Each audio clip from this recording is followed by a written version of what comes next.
Alright members, this is how we do our putting analysis. Under practice, you'll see putting, click on it, click start,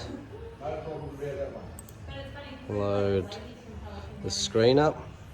Alright, so this is the important part. You can see here there's left-handed and right-handed, so make sure they have the golf balls sitting in the right area. And then what I do is I just grab a tee or something as a reference to make sure that I know where I'm putting from. And then this yellow line here, this ends up being your aim line. So again, I just place an object like so in line there, so it should look something like this. The whole idea of this is to make sure we're measuring what the putter is doing. We're not too worried about what the ball is doing.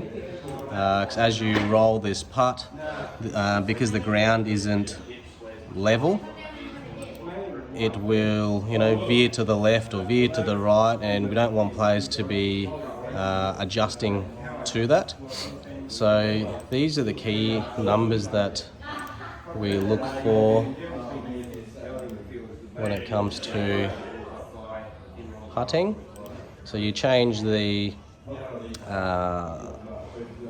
data tiles exactly the same way you would in a shot analysis. So in the slidey bar, click and highlight. So this is the order that we would look at. So path is your general swing, making sure that the putter is traveling relatively neutral to the target, close to zero as possible. Same thing with this face to path. So this is no different to hitting full shots, slightly open, positive number to your path. It will create a bit of a glancing blow. So if you've got an uphill putt, you might find that the ball tends to be a little bit shorter, doesn't want to tend to run out, from there. And then when it comes to creating more roll, it's no different to hitting full shots. If we can get a little bit more of a zero or a negative number, we will see that the ball tends to roll better. So on the top right, you'll see the yellow. Here's our numbers there. So that was a one-handed putting, so path was 0.5, give that a tick. Same thing with face to path, 0.1 open, again that'll be a tick. Tempo, this is the next number that we will look at. The US Tour average is 2.2.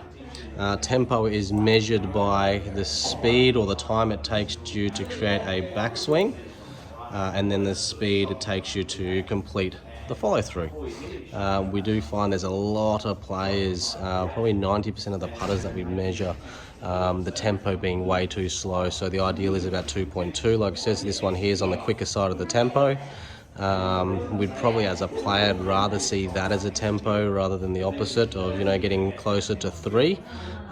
Majority of the time it's because we take way too much time swinging the putter back, and then on the follow through it becomes very quick, so you almost create like this hitting motion rather than a pendulum putter falling onto the ball. Any questions, let me know, but these are the main parameters that we look at. Again, path, face to path, tempo, and these are the two numbers that relate to tempo. Any questions, give us a bell. Thanks.